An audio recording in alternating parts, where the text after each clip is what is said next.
Again, thank you all for coming out. My name is Shon Barnes, SHONBARNES. I'm the Chief of Police for the Seattle Police Department. Today at approximately 12:20 p.m., officers from our second shift bike team, we're doing proactive patrols here in the area of Belltown.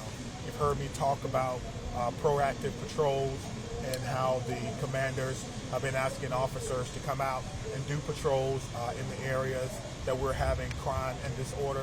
This is one of those areas, during which time they observed a subject who was involved in narcotic sales. They were able to develop probable cause by observing him. They approached him, at which time he took off running. The suspect ran towards 3rd and Wine behind me, at which time the suspect stopped and brandished a firearm and pointed that firearm at the officers. The officers took cover, and then the suspect took off running again. The officers again pursued the suspect up to 3rd Street, where the suspect turned and brandished the firearm and pointed it at the officers again. One of the two officers discharged their weapon multiple times, at which time the suspect dropped his weapon and surrendered to the officer. The suspect was not hit by the rounds that were fired by our officers. He gave up. He submitted to all commands. He turned around, put his hands up, got on the ground, and was taken into custody without any incident. The firearm that the suspect has been confirmed as a functional working firearm, and it's been retrieved off of our street. That's one more weapon that is gone off the streets of Seattle. The suspect is in custody. Per our usual protocol, the officer will be placed on administrative leave pending investigation by our force investigation team. Their findings will be turned over to the Office of Police Accountability, at which time we're still, of course, processing the scene. We did have one civilian witness that saw this incident unfold. That witness is cooperating and giving their account of what they saw here. As usual, any body-worn camera footage that we do have will be released within 72 hours. I want to just say just how really inherently dangerous police work is during this time. We have a lot of people who are on our streets, and they're giving drugs and narcotics to people who are quite frankly vulnerable, and we know about it. Our community members have been very vocal with us about they want it to stop. They want people to get the help that they can, but you can't when you have people who are preying on other people. And then to be carrying a weapon and not submit to the police when you're caught in your actions, these things happen. It's a very dangerous day. I am thankful that no one was hurt in this incident and that the suspect was taken into custody and that we got one more firearm off the street. So I'll take a few questions. You said it's male subject.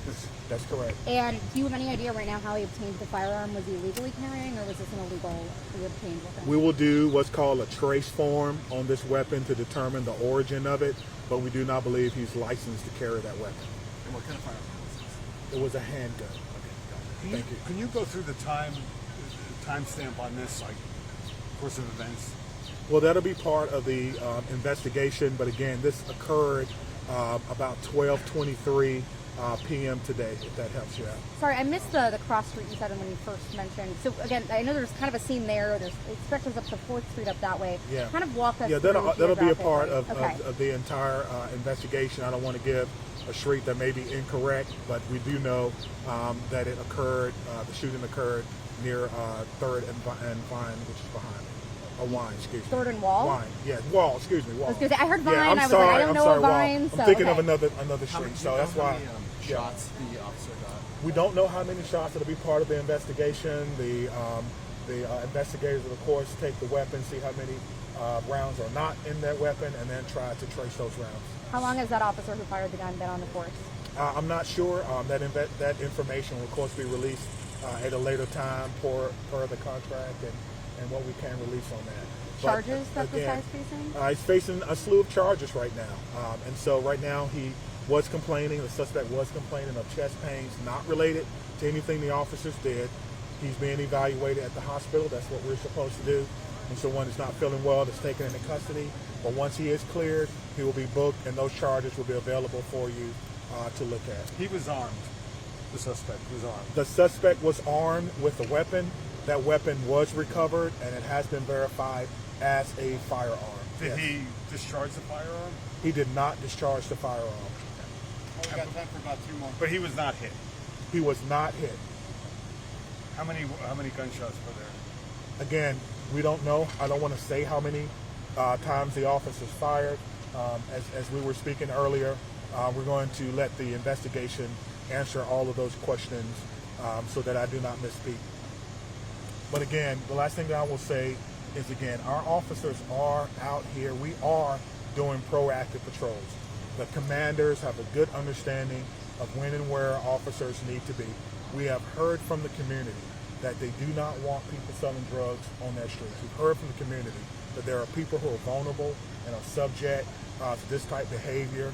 We saw what happened just a couple of nights ago. We know that there are people carrying illegal weapons, and we have a responsibility to encounter people when they're doing wrong, and we want to make sure that they're being held accountable as well. And so I've been on the phone with our accountability partners from OPA and from the Inspector General. They understand police work and how dangerous this is, and everyone is involved, and we have the full support of our city. I've been on the phone with the mayor's office.